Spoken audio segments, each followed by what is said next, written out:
નમસ્કાર ખેડૂત મિત્રો, જો આજે આપણે આવી ગયા હીરાભાઈ પાસે, જેણે 100 વીઘાની ટેટી વાવી હતી. તો આવો આપણે પૂછીએ ને કેટલું ઉત્પાદન મળ્યું. હા હીરાભાઈ, શું કહે તમને ટેટીનું ઉત્પાદન? ટેટીનું ઉત્પાદન 6 ટન આજુબાજુ રહે, હજી અડધે પીગા બરોબર. કેટલી વીણી ઉતારી? કેટલી વીણી? 4 વીણી ઉતારી, આજે 5મી વીણી ઉતારવાની છે.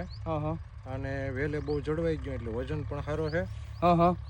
અને 2 કિલાનો દાણો નીકળ્યો. અને ભાવ પણ સારા મળ્યા, કારણ કે વેલે હતું દાણો સારો હતો એટલે 22 રૂપિયા જેવો અમારો હોલસેલમાં અહીંથી બોલેરો ભરાય છે. અહીંથી તમને ભરી જાય છે 22 રૂપિયામાં? હા, 22 રૂપિયામાં અહીંથી ભરી જાય છે. જો વેલે પડી ગયો હોત ને તો પછી આનો કોઈ ધણ જ નહોતો. પણ વેલે દવાથી માંડીને બધા પટ જળવાણા, ગ્રેડ રેડી પવાણા એટલે વેલે જળવાઈ ગયો. વધારે તો ખેડૂત એગ્રોની માહિતી મુજબ અમે આવેલા હતા કે એ લોકોએ પટ દીધા, એ પટ બધા અમે માર્યા. ને આમાં હીરાભાઈ તમને કેટલી વીણી હજી ઉતરે એમ લાગે તમને? હજી 6 થી 7 દિવસ હાલશે. 7 થી 7 દિવસ હાલશે.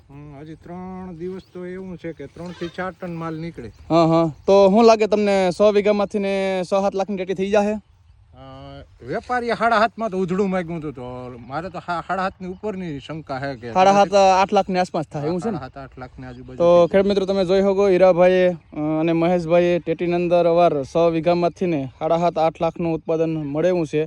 જોકે અહીંયા અત્યારે 4 વીણી દઈ દીધી, 40% જેવો માલ દેવાઈ ગયો અને 60% જેવો માલ હજી પડ્યો બાકી છે હજી.